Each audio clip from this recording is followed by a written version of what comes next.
Okay, welcome back to Bumppo's Speed Shop. I'm excited, the Dyna project is done for the time being, so we are jumping headfirst into another project. Now, I've been teasing about this for a little bit. We are going in a different direction than what the Dyna is and was.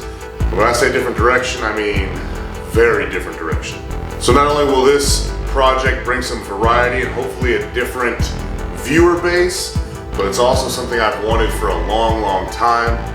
So that being said, we are traveling to the Far East, the land of the rising sun. That's right, baby, we're going to Japan. I got a 2003 Honda CRF 450R dirt bike. I've wanted a dirt bike for a long time.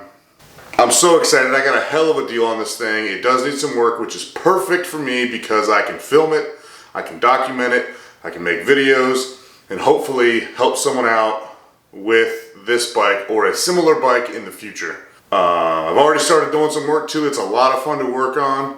It's a lot of fun to ride. I've already got some good riding footage, but like I said, when I bought it, there was some work needed to be done. So that's going to be the project for the next few weeks, is going to be this dirt bike. So stay tuned, it's going to be fun. It's going to be something totally different. I had to put all my standard tools away and dig out my metric from the back.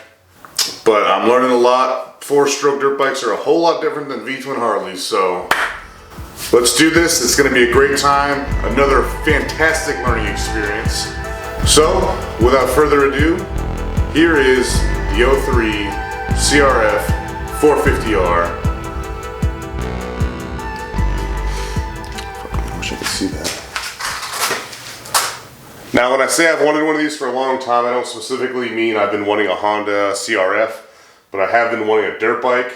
I honestly think being a good rider on the dirt will transition into being a better rider on pavement. Maybe that's just me. So I'm super excited about this. It is a 450, 4-stroke. It starts and runs pretty well, thanks to the awesome people over at Rocky Mountain ATV and their ridiculously fast shipping times. I have a carb rebuild kit, new front and rear brakes to include new fluids, a complete oil change kit, new spark plug, new air filter, and an actuator pump rebuild kit for the carburetor as well. I'm hoping that few little things will help this thing run a lot better. Like I said, it does run pretty well, but it is kind of, you can tell it needs some love. So let me go over a few of the things that I've noticed about this bike. I have not dug into this. The only thing I've done is take the seat off because I was checking out the air filter, make sure there was nothing out of the ordinary in there. So let's get to this and show you a couple of things that I've noticed about this bike that I either do or do not like and that I'm skeptical of. Okay, so one of the first things I've noticed is this Pro Filter oil filter cover. That's aftermarket, so hopefully that means someone has done pretty regular oil changes on this thing. Who knows? This cable here is kind of janky. I'm not 100% sure what this is. I think it's the kill switch if I'm not mistaken, but I'm not 100% sure. I still need to get out an owner's manual for this thing and check it out and see what everything is. Okay, then up here on the handlebars, this is the kill switch. This actually is not even plugged in. Instead, there's just these two loose wires that you actually touch together to get this thing to kill. That's the kill switch, is these two wires. So I just need to rewire this thing and splice it into this. Easy fix. That's some janky shit right there. Yeah, when that guy told me that when I was looking at this thing, I just kind of laughed and was like, are you fucking serious? That's a 2-minute fix, but whatever. So that kind of was a worrying thing, because I mean, if he didn't want to fix that, what else did he not want to fix on this thing?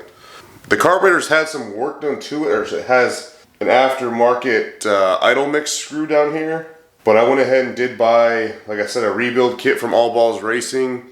Hopefully, between that and the actuator pump rebuild, this thing will be running like new. Hopefully.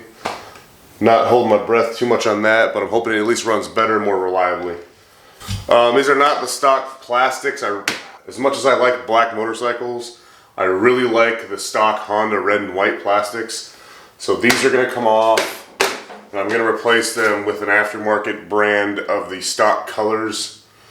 The back tire is It needs replaced really bad, but luckily the guy did throw in a brand new, still in the plastic back tire with a new tube. So that's good.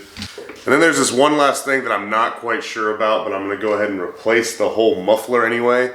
Someone clearly cut this muffler off, shortened it, it looks like, cut it with tin snips. Clearly you can see the serrations in it from tin snips. And then self-tapping screwed the muffler cap back on. I have no idea why anyone would do that. It looks terrible, it looks super trashy. I mean, half the disclaimer on this thing is cut off. Not that it matters about the disclaimer, but it looks like shit. And there's pieces of it coming out. So I'm probably just gonna end up forking the money over and buying an FMF exhaust or something for this thing. It'll probably realistically make it sound a lot better. Let's see if I can zoom in on this so you can see. There you can see how janky all this shit looks in here, and these self-tapping screws. One of the screws fell out, and there's some kind of organic material coming out of here. I have no idea why someone would want to do that, but it looks like shit. So first things first, let's go over the plan for this thing. First and foremost, new filter, of course, new spark plug, all new brake pads, and then a complete oil change kit with the Pro Honda oil, and then the Pro Honda transmission fluid, Tusk oil filter. This whole oil change kit was only like 20 bucks from Rocky Mountain ATV. The new actuator pump rebuild, and then new brake fluid. And like I said, I'm still waiting on the carburetor rebuild kit to come in. It should be here in 2 days. It had to come from a different warehouse. But if you're ever curious about getting into dirt bikes, I did not know this, but dirt bike parts are ridiculously cheap. For a complete oil change kit, brand new brakes, air filter, whole carb rebuild kit, and it's a really nice NGK Iridium spark plug was $125. Stupid cheap. Makes me real excited to get into this thing. And I live 10 minutes from one of the best off-roading parks in the state, so this is gonna get some good use, and I cannot wait to dig into it and learn more about, well, actually just learn in general about dirt bike engines, specifically Honda engines, because I know Hondas make great engines. So yeah, first things first, I'm going to be taking this whole subframe off the back. Like I said, the seat's already off, the air filter's already out. I'm going to take this bolt out, and the one on the other side, loosen up the air box. I want to say disconnect this hose, and then pop this whole subframe assembly off, and then that'll get me to the carburetor. Carburetor's coming out. Rebuild the carb, do the service on this thing, get the plastics taken off, get new plastics, and hopefully this thing will be ready to go. Yeah, I'm excited. If you guys are still here from the Dyna series, thanks for sticking with me. We're going off course here. Try not to, you know, get in a rut and keep just producing the same bullshit over and over again like a lot of channels do. So yeah, this will be some good variety, some good content for the channel, I thought. And me being, you know, poor white boy, it'll be easy to make content with this thing because of how cheap parts are for these. So yeah, dig into this thing.